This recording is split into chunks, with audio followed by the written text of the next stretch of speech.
They stripped me of my voice the week we buried my mother. That night they told me my dreams would fail. I didn't argue. I was already planning. The dining room was a stage dressed in gold and crystal, chandeliers dripping light onto the polished table.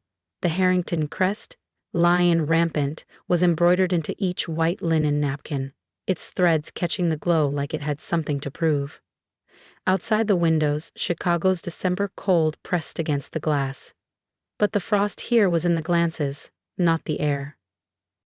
Father raised his champagne flute. "To legacy," he said, his voice firm enough to keep everyone's eyes on him. "To discipline. To the heirs who will keep what we've built alive." The siblings leaned forward, smiling like their names were already carved into history. Victoria went first, reciting occupancy rates and the Vancouver flagship as if reading from scripture. Charlie followed, with expansion routes, and a shot of himself under the nose of a new jet. Ethan added numbers about megawatts and tax credits, the planet saved, one press release at a time. Each made sure to say "we," but their eyes slid past me like I was an empty chair. Victoria turned her glass in her hand, the reflection winking off her diamond studs. "How's the coffee experiment?" she asked, her tone soft enough to sting more. "Still learning that espresso machines aren't balance sheets?" I folded my napkin, feeling the ridge of the crest against my fingers. "It's doing exactly what it's supposed to," I said. Father's gaze cut across the table. "Business isn't for dreamers, Maddie." The way he said my name made it clear the verdict had already been written. Charlie chuckled. Ethan pretended not to. "You'll realize you're not suited for this," he added, "and that's fine. There are other ways to be useful." The flashback arrived uninvited. 2 weeks earlier, the lilies still heavy in the boardroom air. We were in black, grief pressed into our suits. Father pushed a folder toward me, the legal counsel's pen poised like a needle. "We have to ensure continuity," he said. "Your mother's intentions were clear. This reflects the best way forward." I'd asked for time. He said there wasn't any. "You trust your family." The word family had weighed enough to tip the scales. The first signature was slow, the second quicker, the third trembled just enough for me to hope no one noticed. Back in the present, dessert arrived. A sugar glass dome over lemon cream. Spoons tapped through it, silver breaking sweetness. Across the table, Uncle William's gaze was steady, not lost in the self-congratulation. Without a word, he shifted his chair, murmured to the waiter, and then stood beside me. "Your mother always liked the winter menu," he said quietly. "She liked the fireplace," I replied. "That too." His hand brushed the tablecloth as he slid an unmarked envelope beneath my folded napkin. His voice stayed casual. "We should speak. Somewhere without chandeliers?" I pushed my chair back, apologizing for leaving early. The room's approval cooled instantly. Coats were fetched. The maitre d' offered mine like a final courtesy. The night outside was clean and sharp. I tucked the envelope inside my coat, feeling its weight settle like a truth I'd been waiting for. Inside the envelope, the original will and a legal memo, proof her rights were stolen. The trick isn't to fight on their battlefield. It's to build one they can't see until it's too late. Most mornings begin with a ritual. Open the safe, read the first line of my mother's will. Let anger cool into aim. Lock it again. The paper smelled of ink and citrus. Steadier than coffee, it told me who I was before they edited it. My coffee shop was never meant to impress critics. It was an intake valve. I learned who padded occupancy, who forged VIP notes, which vendors were kickbacks with letterheads. I asked soft questions and listened harder. Where the system buckles at month end? Who signs for linen after midnight? Which door the regional VP never uses? At Orion's office, drop ceiling, scuffed concrete, a view of brick. I pinned rumors to a wall-sized map. Red thread traced weaknesses, green tabs marked brokers who liked quiet. Sophie converted gossip to geometry. LLCs nested like matishoka, nominees with clean histories, trusts named so dull they could sedate auditors. 2% lots, she'd say. Nothing that makes a headline, everything that makes leverage. We bought slivers. a retired pilot selling Sky Vista for a cabin, a mid-level accountant liquidating for medical bills. Then a bank officer tilted his head at my passport. "Miss Harrington?" he said, surprise ringing like dropped cutlery. Sophie's fingers brushed my sleeve. "Stand down," and she smiled. "Different Harrington," she said, "common as Smith in the Midwest." We walked out with our escrow and a new rule: your surname doesn't travel. William called from numbers that never lasted a season. He steered me to a trustee unimpressed by my father and sent a photocopy of an old board resolution that, beside our bylaws, opened a usable crack. "Don't thank me," he said. "Just don't let them rewrite her." Miami smelled like carpet and ambition. Panels yawned. The real business hid in suites with drapes drawn and NDAs multiplying. We angled for a Sky Vista lot. Quiet family office, quiet price. A rival conglomerate arrived, noisy and overpaid to prove it could. Sophie refused to give them free press. "There's a discreet auction tonight," she said. "They'll need to rebalance. We take the other half through a Cayman feeder and make the premium their problem." By midnight we sat in a suite that looked designed by money laundering. Beige art, beige whiskey, beige smiles. Sophie spoke. I read fatigue and timing. At 1:07 a.m., a seller with a 6 a.m. flight wanted the ordeal over. We took what the rival couldn't carry and wired funds through a channel that would never touch my name. The map thickened, pins multiplied, thread tightened. When a pie chart tilted our way, Sophie underlined a number and wrote, in block letters, "almost." We set rules. No buys on earnings days. Never the same attorney twice. If an email thread hit 5 messages, it died and was reborn elsewhere.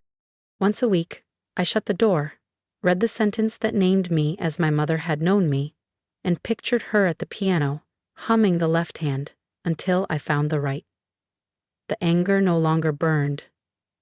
It conducted. By April 2023, Orion's tree looked like a forest at dusk. We lost a hotel tranche to a hedge fund that flipped it for a text back. We gained an energy slice when a founder's divorce attorney needed liquidity. It wasn't heroic. It was math and patience, signatures and silence. On a rainy Tuesday, Sophie refreshed our dashboard and went still, 42%. Counted, confirmed, clean. It didn't look like triumph. It looked like a lever long enough to move the world. I circled a date on my paper calendar. October 21, 2023, Harrington. Empire 50th Anniversary Gala. "Sophie, Phase 3 is locked. They'll never see it coming. If they wouldn't give me a seat at the table, I'd take the whole ballroom." The flagship's chandeliers poured light. Strings murmured. Tuxedos drifted. The crest gleamed. At the threshold, "Sophie, Phase 3 is locked." I smoothed the silk and, for a heartbeat, saw a pen, a folder, my hand signing it away. They would meet a different me tonight. Polite nods opened like doors. "You look radiant," Victoria said. Charlie hugged my shoulders. Ethan looked past me. Father kissed my cheek and turned to a senator. "Enjoy," Victoria said. Empire at full theater. Ice tails, orchids, champagne moving like currency. The screen ran an archive: father, my mother, my siblings with mayors. "Building the future," a caption lied. I took a glass and let it chill my fingers. 10 minutes before my toast, my phone hummed. Sophie's overlay slid onto the teleprompter. Victoria leaked a report. Manipulation, illicit, Orion funding. 2 outlets running. I could hear her bracelets. "Ready," I typed. "Sophie." Package queued. "Screens obey you." A PR exec stopped me. 3 minutes, she said. 3 minutes is forever if you know where to place a blade. Backstage, a tech clipped the mic. The orchestra softened. Father went first and drank the applause, talking about decades of hospitality, sky and stewardship, and about heirs. 3 of them sat front row, luminous and sure.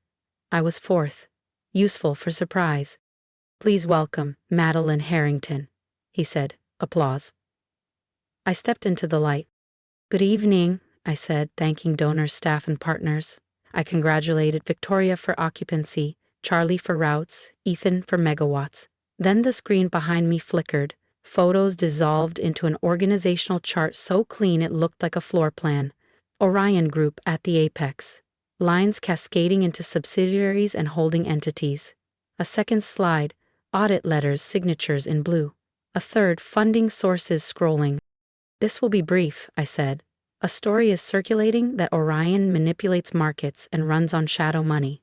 Transparency is the antidote. I lifted the clicker. The lattice enlarged. This is Orion. These are the audits. These are the funds. Clean, boring, disclosed to the people who check them. Faces tipped up, recalculating. A board member polished what was already clear. Cameras ringed the room like tame satellites, lenses blinking red, live stream counter ticked upward on a side monitor no one was supposed to notice. I let silence work, the way a conductor holds a final note so the hall can hear itself. On the balcony, the strings hovered on a single harmonic, waiting for my cue. Only the final card, Orion is me, and as of this week, Orion owns Harrington Hotels, Skyvista Airlines, and Solaris Energy. Entirely. Entirely found where denial nested. The screen answered with proof. Closings, stamps, dates marching. 2 reporters forgot to whisper. The orchestra did not move. Victoria, framed by flowers for the perfect shot, looked small. Her glass trembled for the cameras. Charlie's jaw tightened. Ethan half rose, then sat. Father didn't reach for his pocket square. He stared, counting through assumptions. You've given this empire your labor and faith, I said. You deserve stewardship that is lawful, ethical, and not for sale to anyone's vanity. Ratios rotated numbers, not adjectives. Someone near the back began to clap, then reconsidered. I smiled at the hesitation. Tonight celebrates 50 years. Consider this the first step toward 50 more, on foundations that don't shift when a rumor blows through. I stepped back, letting truth settle over investors, politicians, and family, now frozen. I found Father's eyes and let him see the version of me he had edited out. The future didn't need humiliation. It needed clarity.